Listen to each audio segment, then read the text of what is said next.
anniversary. He really loves tiramisu, and a while ago I found on Pinterest this little no-bake Biscoff tiramisu cups recipe that I thought was really cute. So I saved it and I figured I would make it today so that it's ready for when he gets home. And I thought it would be fun to film in case anybody else is looking for a cute, easy dessert idea. So I have all of my ingredients laid out over here. I'm gonna try and figure out the best place to put my camera so that you can actually see everything, but we will just go through step by step and hope that this turns out.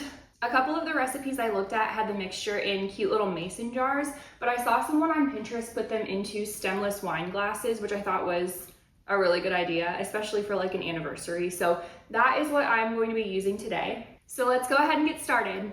Okay, so here are the ingredients all laid out. This recipe makes between 4 and 6 cups. So I am making 5 today. One is going to be my little tester to make sure it's actually good.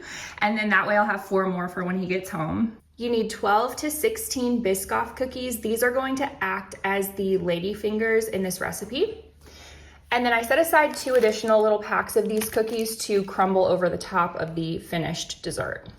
I have a cup of coffee here to dip the Biscoff cookies in. You can use coffee or milk, just depending on what kind of vibe you're going for. 1 teaspoon of vanilla extract. This one is optional on the recipe, but I figured I'd go ahead and include it. 2 to 3 tablespoons of powdered sugar. I went ahead and used 3 tablespoons. A 1/4 cup of cookie butter. This looks like it's absolutely heaping, but really I just didn't push it in all the way. A cup of heavy whipping cream. And then 1 block of cream cheese that has been softened at room temperature. So that is an overview of everything that you'll need, super easy. This video is giving me an excuse to follow the recipe as closely as I can because I'm notorious for just going off vibes when it comes to measuring. I almost never actually measure things out, which I need to be better about. So this time we have everything measured. So we are going to start by making the cream layer. So in any mixer that you have, go ahead and put in your cream cheese, your vanilla extract if you're using it, your cookie butter, and your powdered sugar, and we're gonna mix that all up.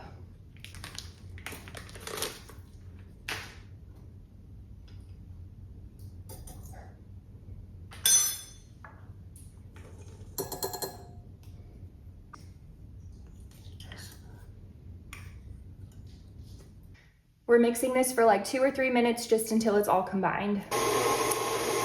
Once that's all combined, we're going to whip the heavy whipping cream in another bowl. If you have another mixer for this, go ahead and use that, but I do not, so I am just using a little whisk here.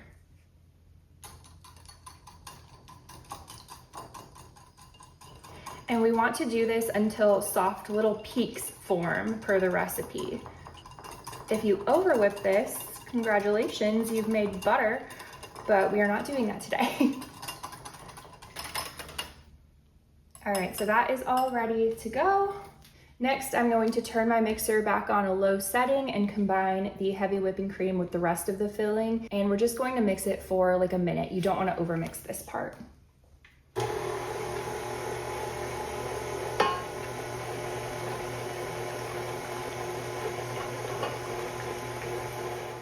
Okay, so this is the part that gets more fun. Because I'm using these small little wine glasses, I'm going to break these cookies in half, and then we are going to dip them into your coffee or your milk, whichever one you're using, just for 1 second each. So again, this is mimicking the lady fingers in traditional tiramisu.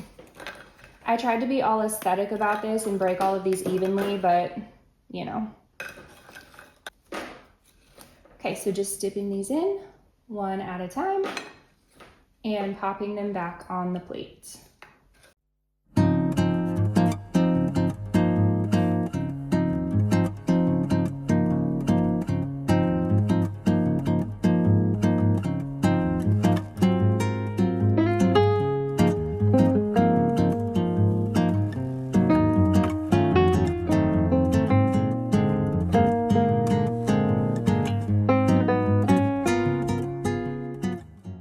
Okay, and next we are going to assemble our little cups. We're going to start with the cookie and just do a little layer on the bottom. These do break apart pretty easily once they've been dipped in coffee, so just do your best here. And then we are going to spoon a layer of the filling in here.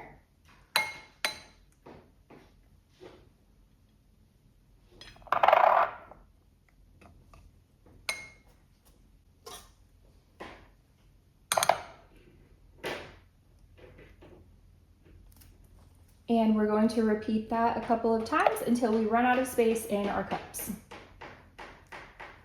This is like dessert Jenga.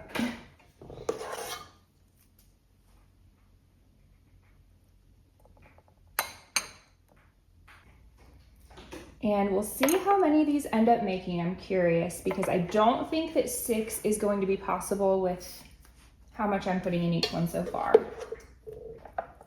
I'm using a spoon now for the cookies because now that they've soaked up all the coffee, they're a little bit harder to work with. Don't mind the mess all over my counter. This is not going to be the most visually appealing recipe video, but it's realistic. Just kidding when I said that this recipe could make more than 2. It probably could if you didn't fill these up all the way, but my husband and I love dessert, so we will probably eat the entire thing at once. This made 2 full wine glasses. So again, if you're wanting more than that and you're wanting to fill them up like this, definitely double or triple the recipe depending on how many you're trying to make. These are now going to go chill in the refrigerator for at least 2 hours. You can do it overnight. That's kind of like the recommended amount of time, but I'm just going to leave them in there for the rest of the day until my husband gets home from work.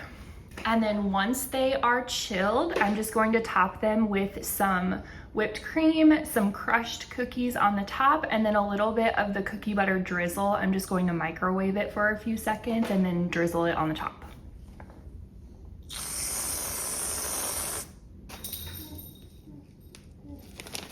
This is the finished product and it is so good. I tried the third one that I had started to make that I didn't fill all of the way, and I would give it like an 8.5 out of 10. It's not overly sweet and it does have enough of that coffee flavor to give it that tiramisu kind of feel. So I hope this gave you a fun idea for a quick little easy dessert to try. Let me know if you try it, and please subscribe if you want me to keep finding desserts that trick people into thinking you can bake.